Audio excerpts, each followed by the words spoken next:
Good morning, children. Class 7, lesson number 6, 100 Years Sleep, page number 31 and 32, part 1.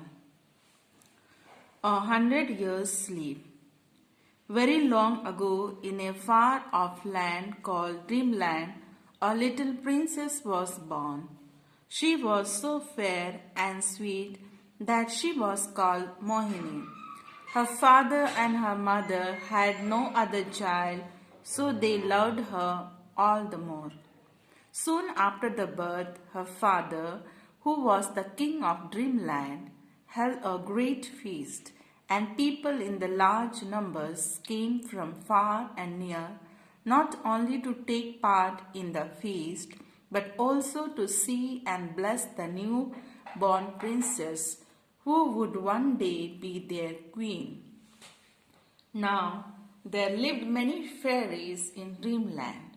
In those days, soon after the birth of a child, one of the fairies was invited to become its godmother.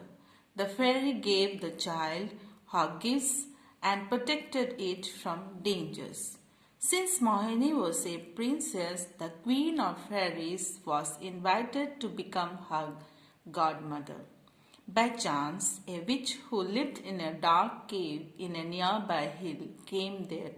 She was very angry with the king because she had not been invited to the feast. She came forward to the cradle in which the little princess lay and put a curse on her. She said that when she grew up, she would pinch her hand with a spindle, and then she would die of the wound. Hearing her words, the king, the queen, and all those who were present there were filled with great sorrow. Now the queen of the fairies, who had already reached there, came forward and said to the king, "O king, I can't quite prevent the curse of the witch, but I can change it.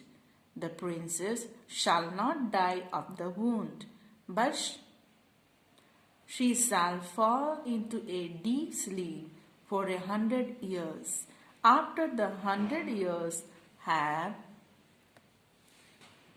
passed, a young prince shall come to her and wake her out of her long sleep." The king at once ordered that every spindle in the dreamland shall be destroyed, so that the worst of the witch should not come true. So all was well for many years, and Mohini grew up to be the most beautiful girl in Dreamland. बच्चे इसे पढ़ेंगे और इस video को देखकर पढ़ना सीखेंगे। Thank you.